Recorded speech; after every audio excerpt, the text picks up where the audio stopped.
Hi, I'm Jay, and I'm here at the American Revolution Museum at Yorktown.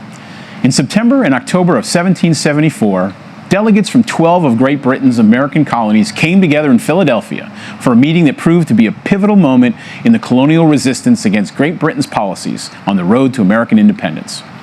But what led to this momentous event? What were the stakes? And how did it change the colonies forever? Let's take a deeper dive into the First Continental Congress.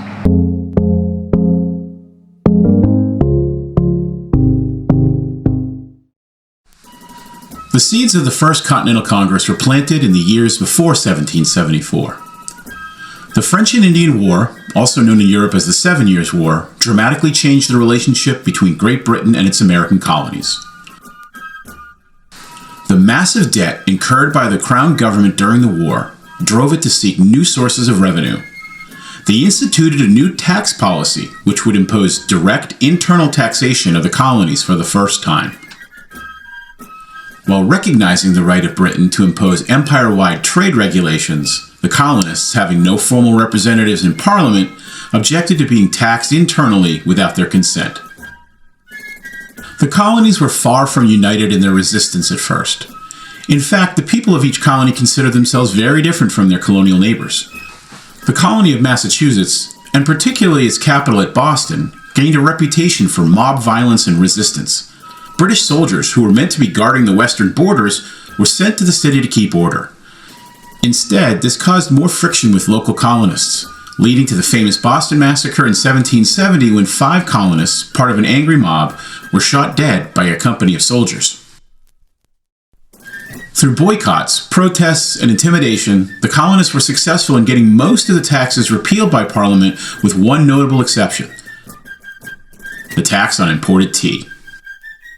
Tensions finally boiled over again in 1773 when Parliament passed the Tea Act, which gave the British East India Company a monopoly on tea imports into the colonies, but lowered the prices of tea to lure the colonists into accepting the tax. The response was swift. Across the colonies, people refused to accept the tea, and in Boston, colonists dumped what would today amount to nearly $2 million of tea into Boston Harbor in protest. Early in 1774, angered over the blatant rejection of its authority, Parliament passed the Coercive Acts, known in the colonies as the Intolerable Acts. These were meant to punish Boston and the people of Massachusetts for their Tea Party. When word of the Coercive Acts arrived in America in the spring of 1774, they outraged colonists from New England to Georgia. It was no longer about just protesting British policies. It was about securing their rights as Englishmen under the King.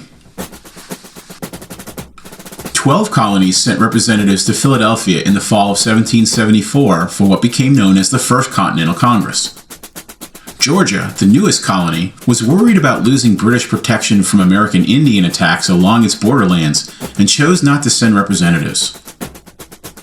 Congress met at Carpenter's Hall in Philadelphia, a private building, in the hopes that they could conduct their business out of the public's eye. Convening on September 5, 1774, a key priority was the question of whether to seek reconciliation with Britain or to take a more aggressive action. For many of the delegates, this was the first time they had ever come together in a formal political meeting with men from outside their own colony. They came with different backgrounds, with different perspectives and priorities, and they didn't all like each other. Virginians Patrick Henry, George Washington, and Richard Henry Lee took the measure of New Englanders like John and Samuel Adams and Roger Sherman from Connecticut. In one of its first actions, Congress approved the Suffolk Resolves from Massachusetts.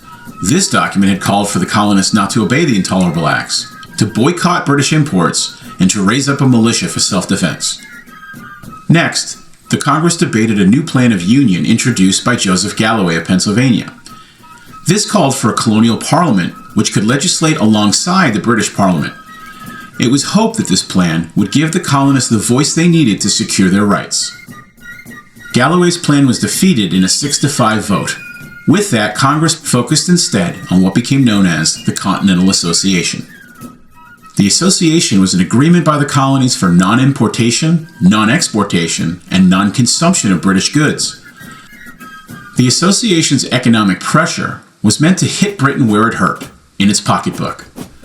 To enforce the boycott, committees of inspection were created. These committees were to suppress any mob violence, but anyone that was found not following the association's rules were to be reported in public so that peer pressure could shame them. Before adjourning on October 26, 1774, Congress adopted a document called the Declaration and Resolves. This expressed colonial grievances and demanded the repeal of the Intolerable Acts. It also asserted the colonial argument that colonists, as British subjects, were entitled to certain rights, including life, liberty, and the pursuit of property. The colonists also drafted a petition to the king. This petition made it clear that the colonists remained loyal to King George III. They had put all the blame on Parliament in the hopes that the king would understand and redress their grievances. But in case he didn't, they agreed to meet in 1 year. Britain, angered by the boycott and the growing resistance, continued to assert its authority. The military governor of Massachusetts, General Thomas Gage, was tasked with trying to disarm the colonists, who had begun to stockpile military supplies in the countryside. During one attempt to seize weapons in April 1775, British soldiers and colonial militia clashed at the Massachusetts towns of Lexington and Concord, sparking the first shots of the American Revolution, which would only end after 8 years of bloodshed. Though the First Continental Congress did not formally declare independence, its actions would set the stage for what would come.